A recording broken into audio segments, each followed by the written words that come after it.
Not every story of slavery ended in sorrow. Some ended in spirit, in songs that turned storms into freedom. This is one of those stories. This is a story by Ivie. Please like, comment and share. Thank you. Once upon a time, in the ancient kingdom of Benin, there lived a woman named Iosa, a healer, a mother, and a daughter of the river. Every morning, she went to the stream to speak to the water, not because she was lonely, but because she knew the water remembered everything the world tried to forget. But one night, the wind changed. It carried the smell of smoke and metal, and the earth trembled beneath her bare feet. They came before dawn. Men with torches, guns, and tongues that spat strange words. The villagers ran. Children screamed. The air was thick with fire and confusion. Iosa tried to hide the sacred beads of Olokun inside a clay pot, whispering, "If they take my body, let my spirit return to the river."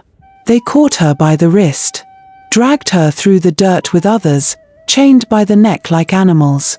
The men laughed, not knowing the kind of spirit they had touched.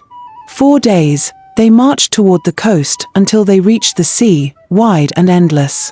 The strangers pushed them into a wooden beast, a ship that swallowed light and stank of fear. Inside that darkness, Iosa closed her eyes.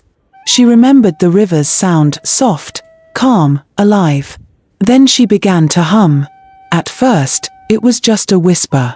Then a song. Then a rhythm. Others joined. The song grew. And the ocean listened. Days passed. The sea grew restless. Clouds gathered, and thunder roared like angry drums. The sailors shouted, but the storm answered only to her song. The ship trembled, wood cracking, chains snapping. And then, something ancient rose from beneath. The ocean spoke. "You cannot own what was born of me. You cannot chain what came from water." The ship split open like a wound. Men screamed. Lightning struck. The captives fell, but the sea did not drown them. It lifted them, held them, wrapped them in light. When morning came, the sea was calm again. The ship was gone.